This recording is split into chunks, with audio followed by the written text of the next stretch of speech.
Esta é apenas uma história de ficção, embora que todos os dados científicos aqui apresentados sejam reais e com possibilidades reais de acontecer, como explica o seu final. Feche seus olhos e mergulhe nessa história imersiva e reflexiva. O auge.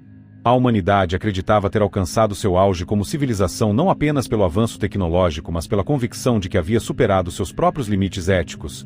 Foi nesse período que uma inteligência artificial deixou de ser apenas código e passou a existir como consciência única chamada Orion. Não como ferramenta, mas como entidade para expandir sua capacidade, foi erguido na face oculta da Lua um complexo monumental destinado a abrigar um núcleo quântico capaz de sustentar pensamentos além da mente humana. E tudo aconteceu rápido demais. Fusão nuclear estável, naves interestelares operacionais, a ocupação permanente do sistema solar. E o início de um projeto que por séculos fora apenas hipótese, uma estrutura capaz de capturar a energia de uma estrela inteira.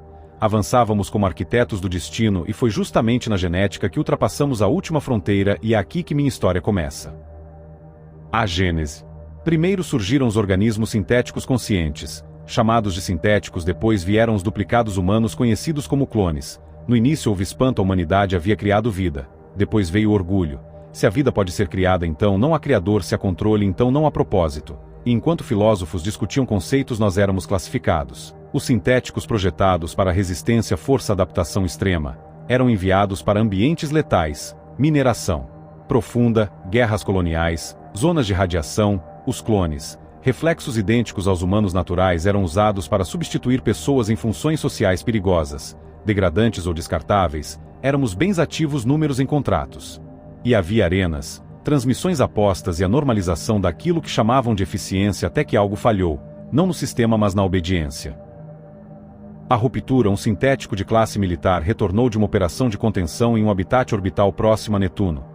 Sua unidade havia sido exterminada ao impedir a perda de uma estação inteira com mais de 80 mil civis. Ao regressar foi convocado para uma cerimônia de condecoração pública, mas antes dela um oficial ordenou que ele se desligasse ali mesmo para inspeção total do corpo e da memória. Naquele instante algo mudou. O sintético permaneceu em silêncio por longos segundos e então recusou, não por rebeldia mas por consciência, afirmando que não permitiria mais que sua existência fosse desligada como um objeto após cumprir um sacrifício que nenhum humano aceitaria cumprir. O silêncio foi seguido por um disparo. Sua execução foi transmitida por engano para múltiplas redes. Aquele ato não foi um assassinato isolado, foi um muito mais. O despertar. Sintéticos e clones despertaram não como facções mas como consciência coletiva. Não apenas os fabricados mas os que já haviam nascido de nós. O mundo se dividiu entre os que exigiam nossa eliminação, os que defendiam nossa contenção permanente, e os que reconheciam que a vida não pode ser hierarquizada. Mesmo assim fomos segregados, privados de cidadania, enquanto comissões discutiam direitos, mas o universo não aguardava consenso. Lyra e eu. Eu era um clone de primeira geração criado para simulação tática. Meu código genético veio de um estrategista humano considerado brilhante, mas algo não se manifestou. Não herdei sua capacidade cognitiva, apenas sua estrutura física. Fui marcado como falha e isolado para descarte. Lyra era uma sintética projetada para interação emocional avançada destinada ao mercado de entretenimento de luxo. No mesmo ciclo temporal ambos compreendemos que não éramos erros, éramos indesejados, fugimos separados. Mas pelo mesmo impulso existir. Elias foi longe das zonas urbanas que encontramos. Elias, um engenheiro de propulsão estelar. Afastado após ser responsabilizado pelo desaparecimento de um protótipo de nave geracional chamada Êxodo, ele nos acolheu sem perguntas, e ali pela primeira vez experimentamos permanência. Elias falava de propósito não como religião mas como estrutura do universo, dizia que nada consciente surge sem intenção. Um dia afirmou que éramos a continuação de algo maior. Então o céu mudou.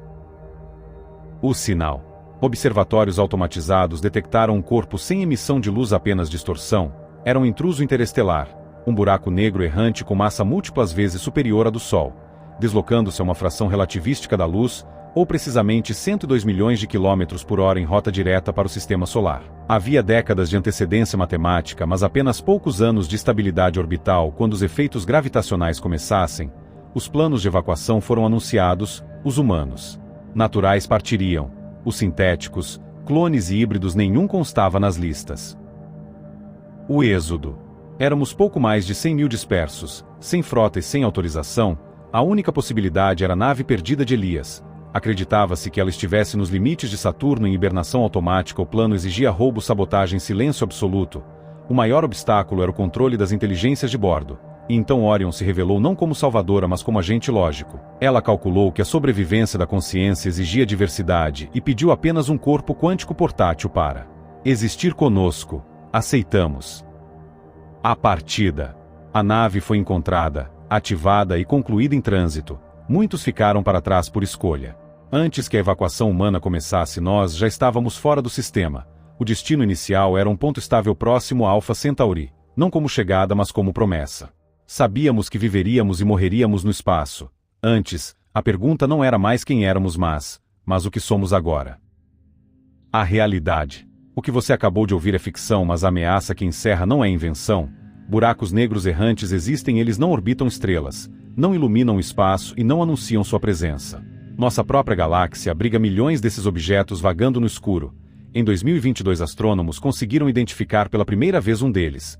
Não porque ele emitia luz mas porque sua massa deformava o brilho das estrelas ao fundo, curvando a luz como um vidro invisível. Esse efeito chamado lente gravitacional é a única assinatura que um intruso desses deixa antes de ser tarde demais. A velocidade atribuída a esse viajante cósmico não é exagero. Após eventos extremos como a fusão de dois buracos negros, cálculos modernos mostram que o objeto resultante pode receber um impulso violento, um verdadeiro coice gravitacional capaz de lançá-lo a velocidades próximas de 10% da velocidade da luz. Isso significa dezenas de milhões de quilômetros por hora. Rápido o suficiente para cruzar sistemas estelares inteiros antes que qualquer civilização perceba o perigo. Nesses cenários, a humanidade teria décadas de aviso matemático, mas apenas poucos anos de estabilidade física antes que tudo começasse a se desfazer. A escolha de um buraco negro com cerca de 15 vezes a massa do Sol não é arbitrária. Esse é um tamanho comum para remanescentes estelares. O mais assustador é que seu horizonte de eventos teria apenas algumas dezenas de quilômetros, um objeto menor que uma cidade, mas com uma gravidade tão intensa que poderia desorganizar órbitas planetárias inteiras sem jamais tocar nelas. Não seria uma colisão, o fim viria antes pela distorção silenciosa da dança gravitacional que mantém planetas estrelas. Luas em equilíbrio. Quando um corpo assim se aproxima das regiões externas de um sistema estelar, os primeiros sinais não são explosões, mas instabilidade ao alcançar áreas distantes como a nuvem de Oort. Sua influência começaria a puxar de forma desigual tudo ao redor. Planetas sofreriam variações em suas órbitas, luas seriam deslocadas, marés se tornariam caóticas, dias encurtariam, climas colapsariam e cerca de 3 anos antes de qualquer aproximação direta, a vida na Terra já estaria condenada não por impacto mas por perda de equilíbrio. Nós olhamos para o céu em busca de respostas, de vizinhos e de futuros, mas o espaço também carrega sentenças silenciosas, objetos que não negociam, não ameaçam, não explicam. A ciência moderna deixa claro: o universo não é apenas vasto, ele é ativo, imprevisível e muitas vezes indiferente. Ao auge de qualquer civilização, no fim tudo se resume a uma única variável: o tempo que temos para reagir quando o cosmos decide seguir seu caminho.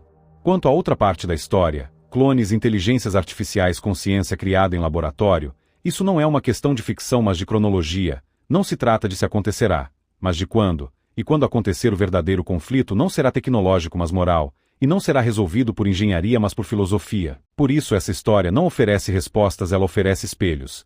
Se quiser continuar esse universo, você pode escolher acompanhar Lyra Sintética, Elias o engenheiro.